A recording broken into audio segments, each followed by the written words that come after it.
I did not go to the 24-hour pharmacy for romance. I went because I was desperate. It was Tuesday night, almost 11 p.m., and I had been staring at my ceiling like it was going to give me answers. My head would not shut off. Bills, clients, rent, the same thoughts running in circles. When the silence got loud enough to feel like pressure in my chest, I finally grabbed my hoodie and walked out into the cold Indianapolis air. My apartment is a cramped studio on the edge of the city, the kind of place where the radiator hums louder than the traffic outside. I'm Elias, 26, a freelance graphic designer, which sounds cool until you realize it means chasing invoices and dealing with clients who change their minds every 5 minutes. Some weeks I feel on top of things. Most weeks I feel like I'm one missed payment away from panic. And lately, I wasn't just tired. I was bone-deep tired, the kind where your body begs for sleep but your brain refuses to let you have it. The streets were quiet, almost empty, like the city had decided to take a breath without me. A distant train hummed somewhere far off. Streetlights glowed through thin October mist. By the time I reached the pharmacy, my hands were cold and my thoughts were still racing. The neon sign flickered like it was hanging on by a thread, and when I pushed through the glass doors, the bright lights hit my face hard. Inside, it smelled like antiseptic, cheap air freshener, and something faintly floral. Soft jazz played over the speakers, the kind meant to calm people down, but it only made the place feel lonelier. The aisles were empty. Shampoo bottles and cold medicine sat in neat rows like they were watching me. I walked up to the counter, and that's when I saw her. She looked up from a stack of receipts, and for a second her eyes caught mine like she recognized something in me. Her name tag read Nora. Early 30s, brown hair in a messy bun. A few loose strands like she'd stopped fighting them. No makeup. A plain white pharmacy coat over a gray t-shirt. She was not trying to impress anyone, and somehow that made her stand out more than anyone ever had. "Hey," I said, and my voice came out rough, like I had not spoken to a real person in days. "I need something to help me sleep, nothing strong. Just something to shut my brain off for a few hours." Nora set the receipts down and leaned forward a little, resting her elbows on the counter. She did not look at me like I was annoying. She looked at me like I mattered. "Rough night?" she asked. "Rough couple months," I admitted, rubbing the back of my neck. My head stuck on a loop. Work, bills, freelance stuff. "I'm tired, but I can't sleep." She nodded like she understood, not like she was pretending. "I've got some over-the-counter options," she said. "Melatonin, some mild stuff. It can help." Then she paused, her fingers tapping the counter once, soft and steady. "Elias," she said, and my stomach tightened when she said my name. "Mind if I call you that?" I blinked. My name was on the credit card I had pulled out, but hearing it in her voice felt different, like she was talking to me, not just a customer. "Yeah," I said, trying to sound normal. "That's fine." Quote. She tilted her head slightly, studying me in a way that was not judging and not nosy, just honest. "You look like you're carrying more than insomnia," she said. "You sure you're just looking for a pill?" I let out a short laugh because the alternative was admitting she was right. "What is this, therapy at the pharmacy counter?" Her smile flickered, small but real. "I'm not a therapist," she said, "but I work nights and it's not exactly busy. Sometimes talking helps more than medicine." I did not know why I stayed. I could have grabbed the bottle and left. I could have gone back to my apartment and stared at the ceiling again. But her voice felt warm, like a blanket you forget you need until someone puts it around your shoulders. "It's just," I said, leaning against the counter, my words coming slower now. "I'm 26. I thought I'd have it figured out. A steady job, a plan. Instead, I feel like I'm treading water and pretending it's fine." Nora's eyes softened, like she had been in that exact place. "That question hits hardest at night," she said, "when everything's quiet and your brain decides to be cruel." I swallowed, because that was exactly it. "Yeah," I said. "That's it." She reached under the counter, grabbed a small bottle, and slid it toward me. "Take this tonight if you need it," she said. "But I don't think this is what you really came in for." I looked down at the bottle, then back up at her. "Then what did I come in for?" I asked, even though I already felt the answer in the way my heart was beating faster. Nora held my gaze like she wasn't afraid of it. Someone to listen, she said. Someone to remind you you're not alone. The words landed in my chest, heavy and good at the same time.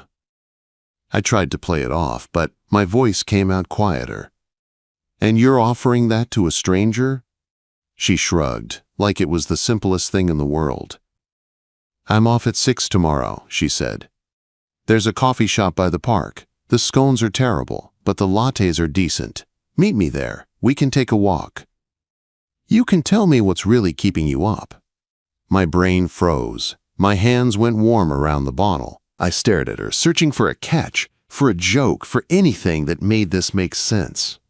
But there was no game in her eyes, just calm certainty.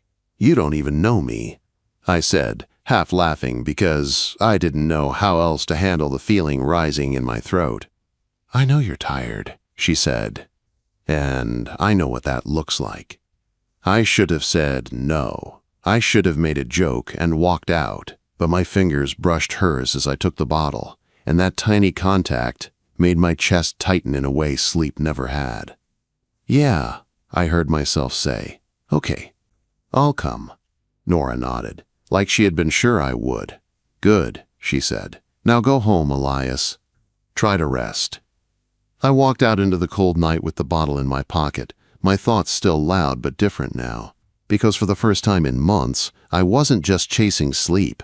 I was thinking about 6 o'clock tomorrow, and the way Nora looked at me like she already knew I'd show up. The next day crawled by like it was trying to punish me for saying yes. I woke up late with my laptop still open on my couch, a half-finished logo staring at me like an accusation. The bottle of melatonin sat on my counter, unopened, and I hated that it made me think of Nora. Not because it was weird, because it felt hopeful. And hope is the kind of thing that scares you when you have been tired for too long. I worked anyway. Or I tried to. Clients kept emailing. One wanted the logo modern but vintage. Another wanted it bold but subtle. My brain kept drifting back to the pharmacy counter, the soft jazz, and Nora saying my name like she meant it. By 5 o'clock I was pacing my studio, looking at the clock every few minutes like it was moving slower on purpose.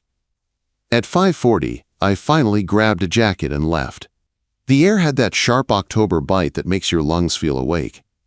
The coffee shop near the park was small and trying too hard to be cozy.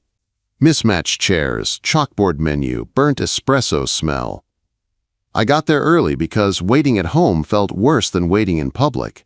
I ordered black coffee just to have something in my hands. Then I sat by the window and watched the street like I was waiting for a bus that might never come.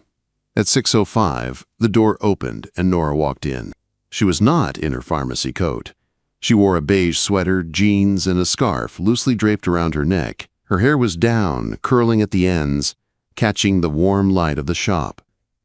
She looked softer this way, less like a night shift worker, and more like someone who belonged in an evening that had a chance of turning good. She spotted me, waved, and slid into the chair across from me like it was normal. Like inviting a stranger to coffee was something she did every day. You showed, she said, smiling. I wasn't sure you would. I almost didn't, I admitted. I thought it might be awkward. She laughed, and the sound hit me like fresh air. Let's make a deal, she said. No small talk, no weather, no sports.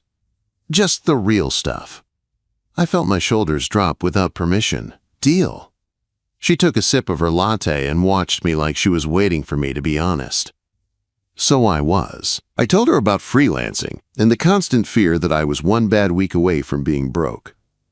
I told her how every invoice felt like a gamble, how friends my age had steady jobs and health insurance and plans, and I felt like I was sprinting on a treadmill that never moved.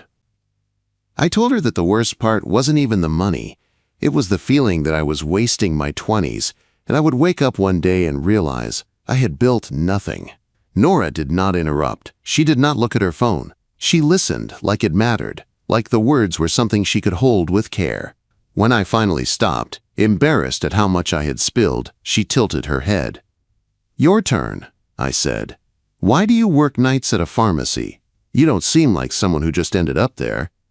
Her fingers traced the rim of her cup for a moment. Then she looked up at me. I studied psychology, she said. I thought I'd be a therapist. I wanted to help people. I wanted to be that person who sits across from you and makes it feel safe to tell the truth. I nodded, waiting. I got engaged when I was 25, she continued. I thought I had my whole life planned. Wedding, house, all of it. Then a week before the wedding, he left. No conversation, no real explanation, just a note that said he wasn't ready.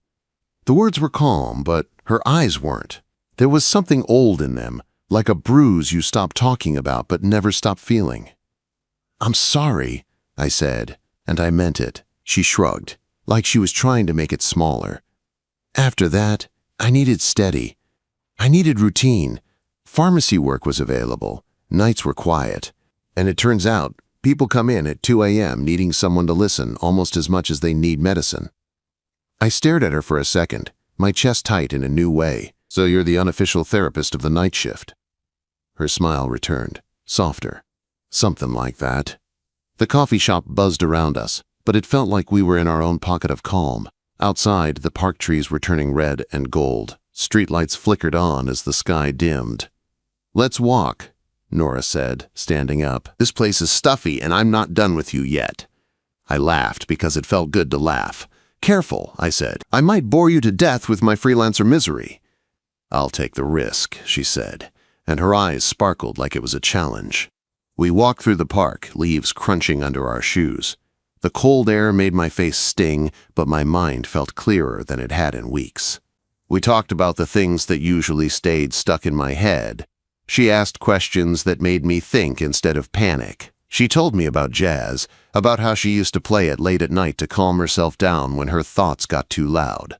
I draw, I told her, surprising myself. I used to, before it became all client work, before it became about money. You should draw again, she said. Not for anyone else. Just for you.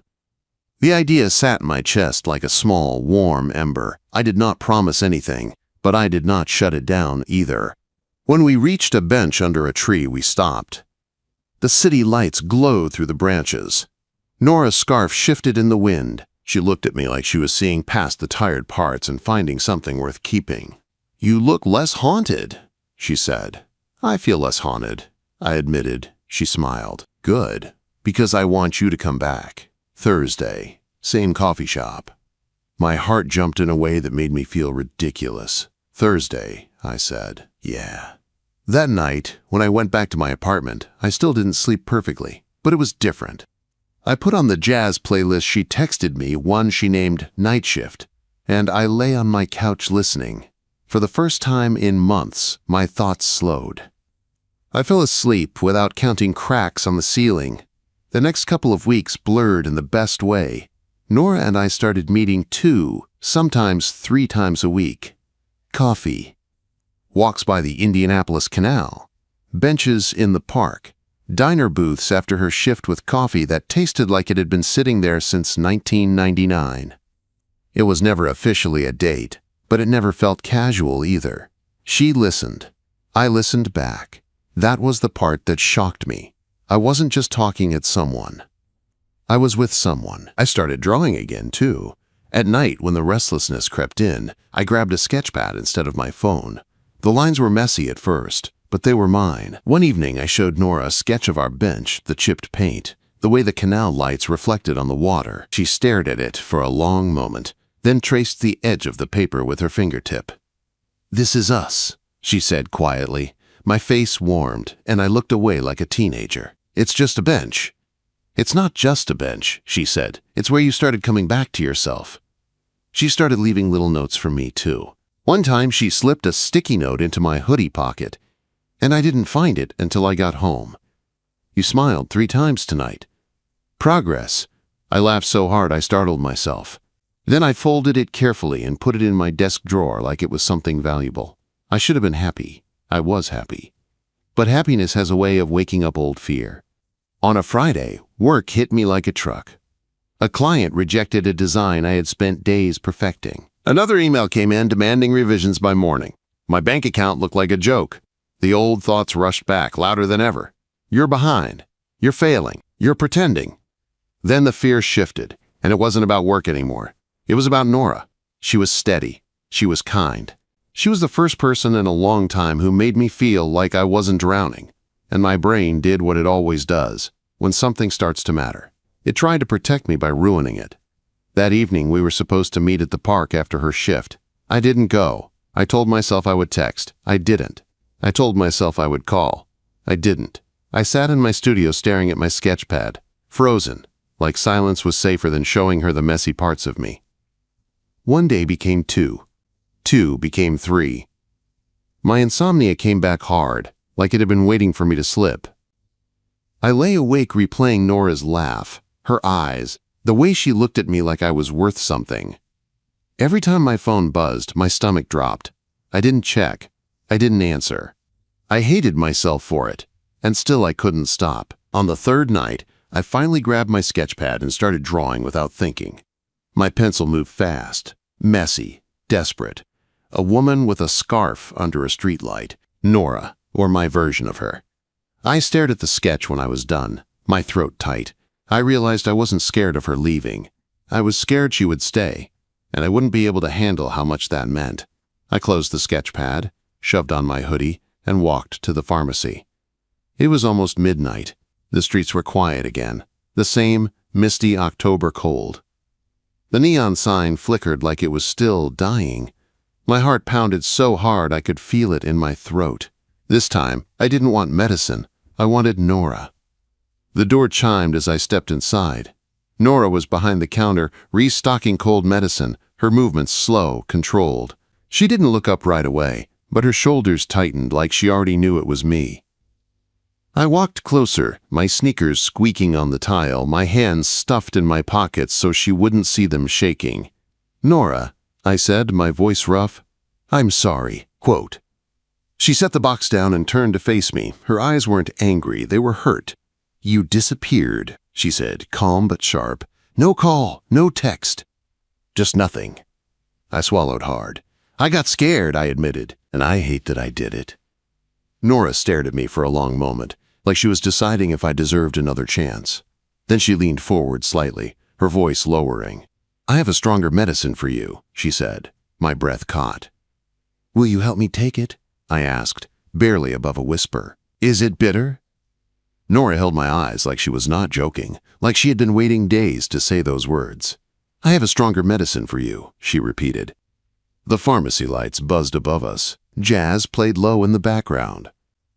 The aisles were still empty, but I felt like the room had gotten crowded with everything I was trying not to feel. I swallowed. "Will you help me take it?" I asked. "Is it bitter?" Nora's mouth lifted a little, but her eyes stayed serious. "It can be," she said, "but it works." I let out a shaky breath. "What is it?" Quote. She leaned forward on the counter close enough that her voice felt private. "Honesty," she said, "the kind you do not run from. The kind you say out loud, even when it makes you feel exposed." I stared at her, my chest tight. "That sounds worse than melatonin." "It is," she said, "because it does not make you sleep. It makes you wake up. It makes you face what is really going on." I rubbed my palms on my hoodie like I could wipe the fear off my skin. "Okay," I said. "How do I take it?" Quote. Nora looked at the clock behind the counter. "I have break in a few minutes," she said. "If you are serious, you stay. You do not run. You do not make a joke and disappear again." "I'm serious," I said fast. "I'm here." She nodded once like that mattered more than any apology. Good. When her break started, she grabbed 2 paper cups from the back and poured tea from a little electric kettle. Then she came around the counter and pushed open the side door. "Come on," she said. We stepped outside to a bench near the empty parking lot. The cold hit my face and made my eyes sting. The air smelled like wet leaves and exhaust. Our breath showed in short white clouds. Nora sat first, tucking one leg under her. She held her tea with both hands like she needed the warmth. I sat beside her, leaving space between us like I was not sure I had earned closeness yet. She looked at me, and the hurt in her eyes was still there, but it was softer now. Not gone, just no longer sharp. "Take the medicine," she said. My throat tightened. "I was scared," I said. "I know that part," she replied. I nodded, feeling my heart beat in my ears. "I was scared because you make me feel safe," I said, the words coming out like they were pulled from somewhere deep. "And I don't trust safe. Every time I start to feel safe, my brain tells me it is going to end, so I run first. That way I can tell myself I chose it." Nora's gaze did not move. She did not flinch. She just listened. "I didn't want to ruin what we had," I continued. "Then I ruined it anyway. I hate that I did that to you." Nora's fingers tightened around her cup. "It did hurt," she said. "Not because you were overwhelmed. People get overwhelmed. It hurt because you left me standing there, wondering if I imagined the whole thing." My eyes burned. "You didn't," I said. "I just got in my own way." She watched me for a long second, then looked down at her tea. "You know what I wanted to do after the second day you didn't answer?" she asked. "What?" I said quietly. "I wanted to stop," she admitted. "I wanted to tell myself it was not worth it, that you were just another person who liked what I gave but didn't want to show up for it." The words hit me like a punch. "Nora," I said, my voice breaking a little, "I want to show up, I just don't know how." She turned her head toward me again. Her eyes were calm now but firm.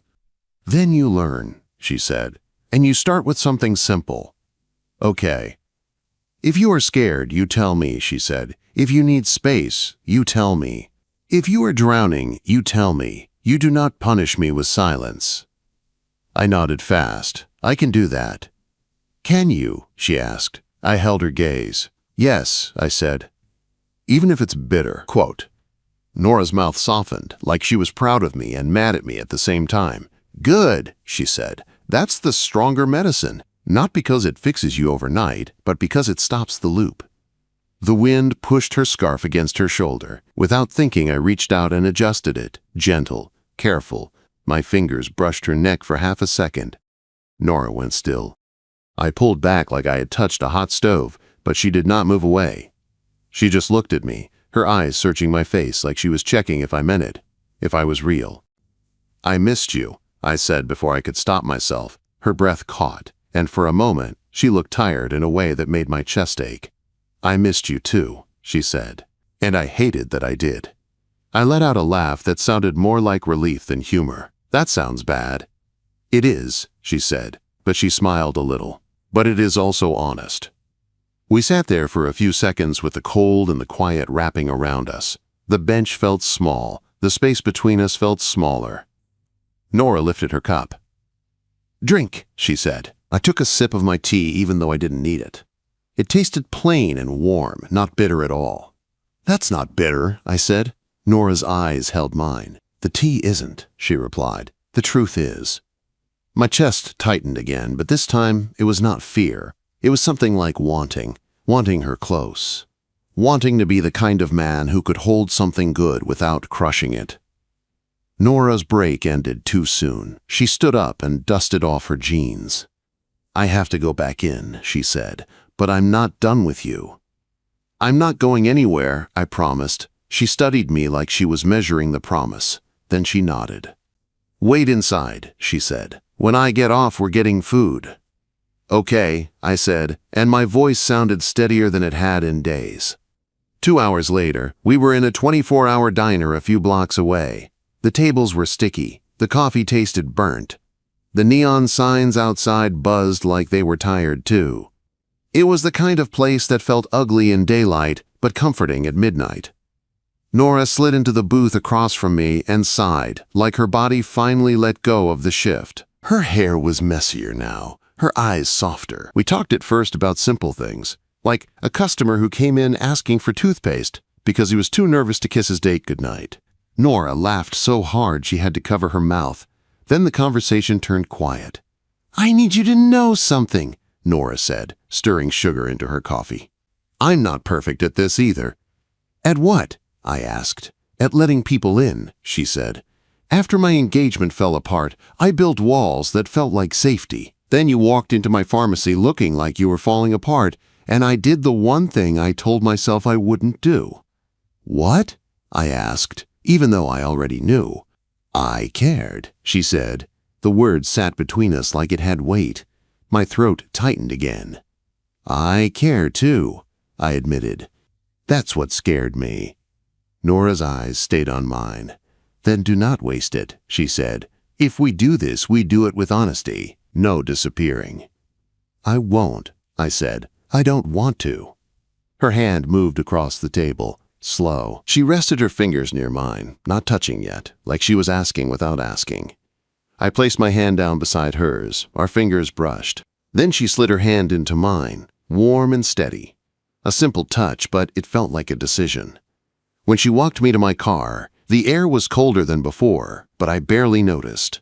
We stood under the streetlight for a moment, the orange glow making her eyes look almost golden. Go home, she said. Try to sleep. I'll try, I said. And Nora? Yes, she asked. Thank you for not letting me get away with it, I said. Thank you for the stronger medicine. Nora smiled, but there was something careful in it, like she was still protecting herself. Don't thank me yet, she said. You still have to keep taking it. I will, I promised. The next week felt different, not perfect, just different. When my anxiety hit, I texted her instead of shutting down. When a client pushed me too hard, I told Nora I felt like I was failing. She didn't fix it with magic words. She just listened, and somehow that helped more than any advice. One night, near the end of her shift, she slipped a note into my hoodie pocket.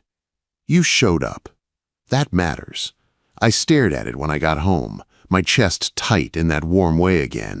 A few days later, Nora invited me to her apartment for dinner. When I walked in, her place smelled like garlic and melted cheese. There were books everywhere, psychology books stacked like she was still trying to build the life she planned. A record player sat on a small table, and Miles Davis played low in the background like a heartbeat. She made lasagna. We ate at her tiny table, knees almost touching. She talked about her dream again, about opening a small pharmacy with a counseling room attached. A place where people can come for more than just pills, she said. A place that feels safe. You already made one person feel safe, I said, and my voice came out quiet. Me. Nora's eyes softened. She reached across the table and brushed her fingers against mine. You're not just taking medicine anymore, she said. You're changing. I swallowed. So are you, I said.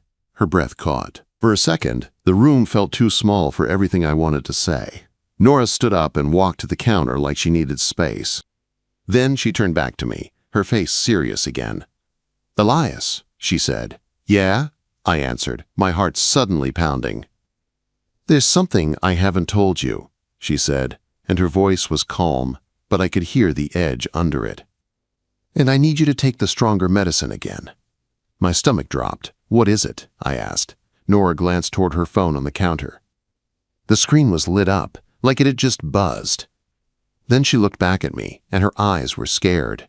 He's in Indianapolis, she said. My throat went dry. Who?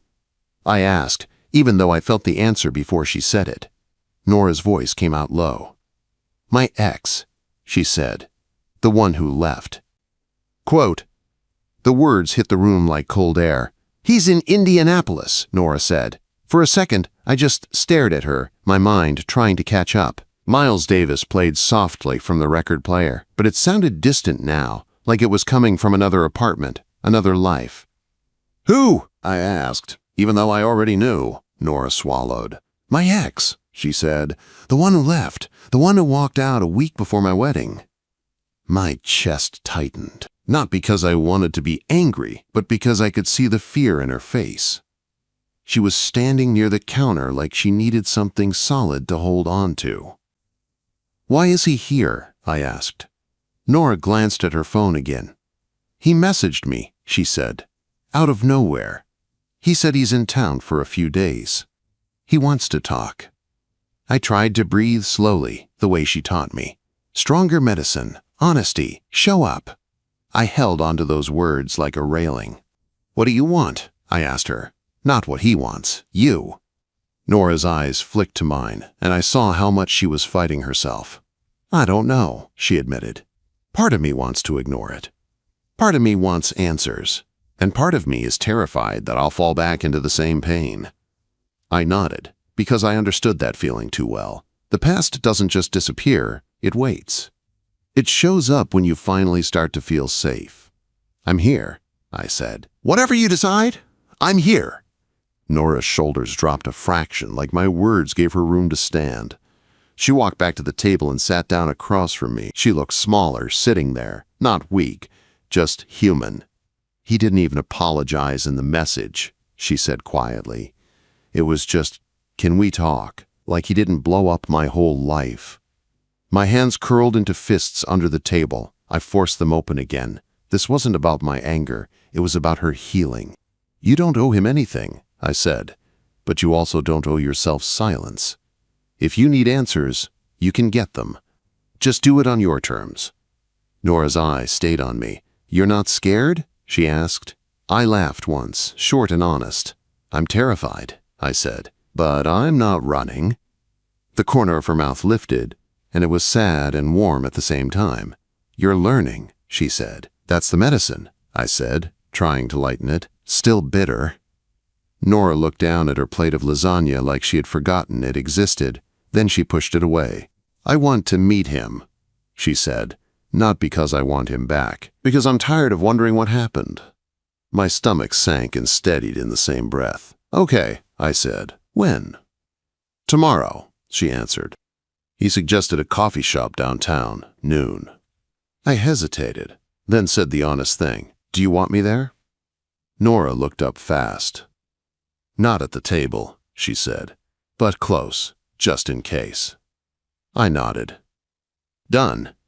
The next morning I woke up earlier than usual, like my body sensed something big was coming. My apartment looked the same as always.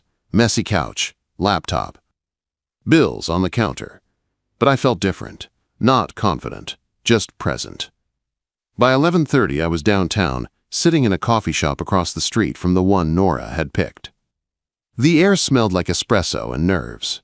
I kept checking my phone, and when Nora finally texted, "I'm here," my chest tightened. I moved to the window and watched. Nora walked into the shop with her scarf wrapped tight around her neck. She looked steady from a distance, like she had practiced it. Then a man stood up from a table near the back. He looked normal. That was what shocked me. No villain face, no dark coat, just a guy in a jacket with tired eyes. Nora sat down. He talked first. I couldn't hear the words, but I saw his hands moving, explaining, pleading. Nora's face didn't change much, but her fingers kept twisting her napkin. Minutes passed like hours. Then I saw him reach across the table like he wanted to touch her hand. Nora pulled back. My heart thumped hard. I leaned closer to the window, fighting the urge to storm in there and drag her out. Then Nora stood up. The man stood too, his face panicked, his mouth moving faster. Nora said something sharp, something that made him flinch. She grabbed her purse and walked out without looking back.